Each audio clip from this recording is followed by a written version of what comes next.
Урматтуу көрүүчүлөр, сиздерди Мекендештер YouTube каналына подписация басканды суранабыз. Биздин каналдан мекендештердин жаңылыктарын көрүп туруңуздар.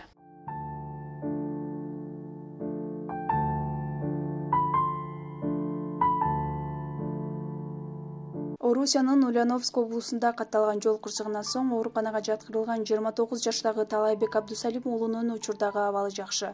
Бул тууралуу Супер KG порталына анын атасы Абдусалим Абдыкадыров билдирди. Анын айтымында Талайбек Абдусалим уулу Ош облусунун Ноокат районундагы Муркут айылынын тургуну.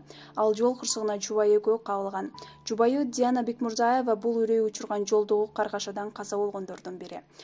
Уулум үй бүлөдө 4 тууган, 2 бала, 2 кыз. Талайбек үйдүн эң улуусу. Иним ошол жакта эле. Андан сурасам, уулумду бүгүн палатага чыгарыптыр. Кирсем уктап жатыптыр. Ойготкон жокмун. Анан кирем деп кайра чыктым деди.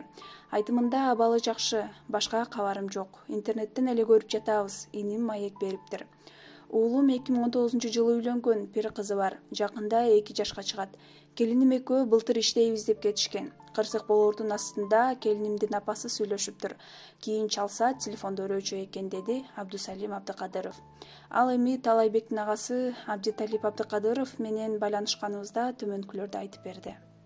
Жол кырсыгы катталган күндөн бери бул жактамын. Бүгүн Талайбекти жандандыруу бөлүмүнөн палатага которду. Кудайга шүгүр, жакшы эле, өзүн билип жатат. Тааныйсыңбы десем, тааныйм дейт. Көп деле сүйлөбөйт, унчукпай эле жатат. Сынган жерлери бар, операция кылабы, кылбайбы аны айтыша элек. Жубайынын каза болгонун угуза элекпиз, деди ал. Маалымат үчүн 21 август күнү Ульяновск облусунда жол кырсыгы катталып 16 адам каза болду. Алардын ичинен 14 кыргыз жараны, мындан тышкары дагы 3 кыргыз жараны, 2 эркек, 1 аял киши ооруканага түшкөн.